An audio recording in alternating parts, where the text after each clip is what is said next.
Alors qu'approchait la veille de Noël, Barna Magyarossi pouvait déjà sentir les arômes de tous les gâteaux qu'on faisait cuire dans les maisons avoisinantes.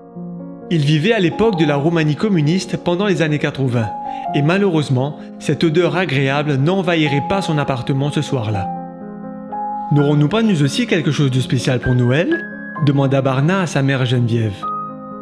« Je n'ai pas encore trouvé de recette pour faire un gâteau avec seulement 2 œufs, répliqua-t-elle.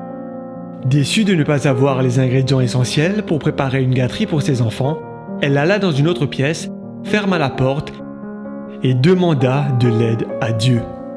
Comme la pauvre veuve, elle avait fidèlement mis Dieu en premier, rendant sa dîme même dans les moments les plus difficiles. Croyant dans ses promesses et qu'il subviendrait aux besoins de sa famille, elle ressentit la paix dans son cœur.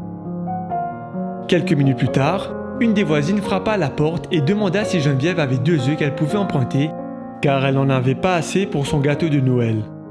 Geneviève, qui avait choisi de mettre Dieu en premier, les autres ensuite, ses désirs en dernier, et de placer sa confiance dans les provisions de Dieu, donna à sa voisine le seul ingrédient qu'elle avait pour faire un gâteau. Elle était heureuse de pouvoir aider, mais son cœur saignait pour ses 3 enfants qui espéraient avoir un gâteau ce soir-là. 15 minutes plus tard, un étranger frappa à leur porte. Il était reconnaissant envers le père de Barna parce que ce dernier l'avait beaucoup aidé pendant l'été. L'homme leur dit qu'il souhaitait ardemment leur apporter de l'huile, de la farine, du sucre et des œufs ce matin-là. Coïncidence ? Sûrement pas.